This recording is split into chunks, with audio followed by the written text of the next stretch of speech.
je suis Ariane Billeran, je suis normalienne, psychologue clinicienne, philosophe, docteur en psychopathologie.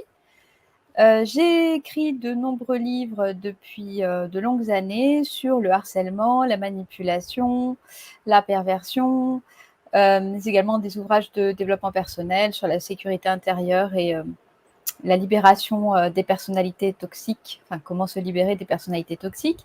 Et depuis 2020, j'interviens pour identifier et mettre en lumière les procédés totalitaires que nous vivons. Bonjour, je suis Olivier Soulier, je suis médecin homéopathe. Je travaille depuis 40 ans sur la symbolique des maladies et la compréhension des événements du monde. Et là, on a vécu des choses passionnantes. Et j'ai mis au point ce que j'appelle la médecine du sens pour donner du sens à ce qui nous arrive. Alors, avec Ariel, nous allons organiser le 6 et 7 mai à Paris un colloque sur le thème philosophie et médecine. Dans ce colloque, nous allons vous présenter notre analyse de la dérive, voire de la déliquescence, à la fois de la philosophie et de la médecine, qui toutes les deux se sont complètement fourvoyées. Les philosophes ont été incapables d'identifier en grande majorité les procédés totalitaires sur les gens, sur les libertés fondamentales, les corruptions du langage et les autres corruptions épistémologiques, etc. Et les médecins se sont retrouvés pris à collaborer à une politique qui n'était plus vraiment une politique de soins, pour essayer de le dire très brièvement. Donc, nous allons revenir aux fondamentaux des origines, au 5e siècle, à Athènes, avant Jésus-Christ, pour identifier les racines de nos valeurs, tant du point de vue de la médecine que de la philosophie. Et à la fois diagnostiquer le malaise dans lequel nous sommes, mais également pouvoir trouver des solutions pour en sortir en retrouvant ses racines. Oui, autant que la philosophie, la médecine a failli complètement dans cette situation. Toutes les grandes institutions, qu'elles soient nationales, européennes ou internationales sur la médecine, ont failli à leur rôle d'intégrité, de maintien des règles issues de toute notre histoire sur la protection des individus et le respect de l'être humain.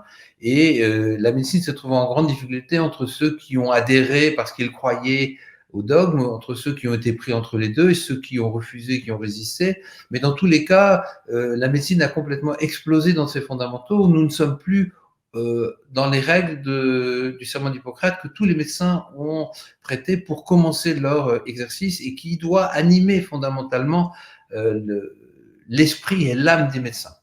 Et nous essaierons dans ce colloque aussi de comprendre ce qui a pu se passer au niveau donc physiopathologique du philosophique avec Ariane et au niveau physiologie de ce que représente la maladie, ce que représente la santé, comment ces épidémies, ces éléments s'intègrent parfaitement bien dans une compréhension globale du monde, une compréhension globale de la médecine, sans oublier que finalement philosophie et médecine sont deux âmes sœurs, deux sœurs dans l'étude de l'être humain et que la philosophie et la médecine, depuis l'origine, se tiennent la main.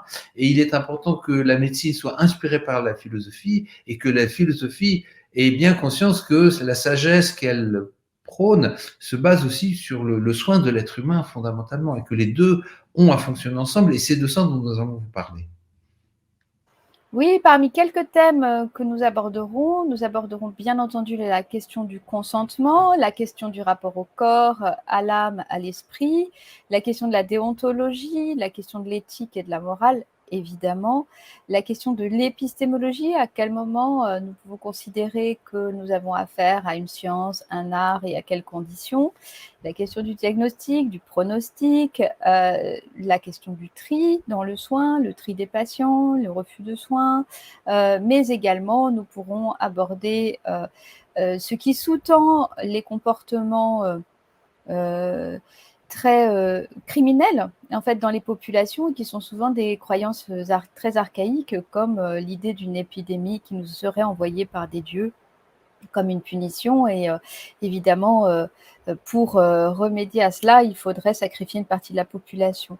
Nous aborderons bien d'autres questions tous ensemble avec vous en espérant vous y voir et débattre avec vous.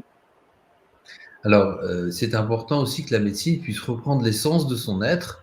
Et la médecine est un art, c'est une science et c'est aussi un art qui intègre effectivement la philosophie, la psychologie Et c'est un art qui doit rester centré sur l'intérêt du sujet, l'intérêt du patient, et nous avons vu toutes les dérives qui se sont produites ces dernières années où les aspects business, que ce soit avec la T2A, que ce soit avec le surrôle, la surpuissance de l'industrie pharmaceutique, et des aspects politiques et business, et qui ont fait que la médecine a perdu son âme en quelque sorte au milieu de ça. Et effectivement, nous allons essayer de retrouver et de reposer ce qu'est l'âme fondamentale de la médecine, ce qui est le rôle fondamental du médecin, et comment le médecin est d'abord et avant tout l'allié et le partenaire du sujet, du patient, dans son existence, et comment il l'accompagne quand il est en difficulté pour lui redonner aussi toute sa liberté, toute sa puissance et tout son pouvoir sur lui-même, et non pas le prendre en charge, mais l'accompagner vers son accomplissement dans une éthique, dans une forme et dans un fond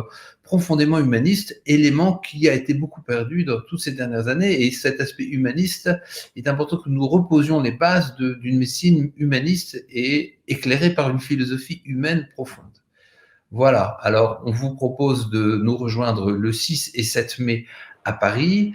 Ça se passera à la fois au Forum Vaugirard, 104 rue Vaugirard en présentiel, et vous pourrez aussi nous suivre en visioconférence. Et nous vous proposons d'aller sur le site lessymboles.com qui va s'afficher juste après pour que vous puissiez avoir toutes les informations. Voilà. À bientôt Ariane, à bientôt à tous. À bientôt, en espérant vous voir rapidement.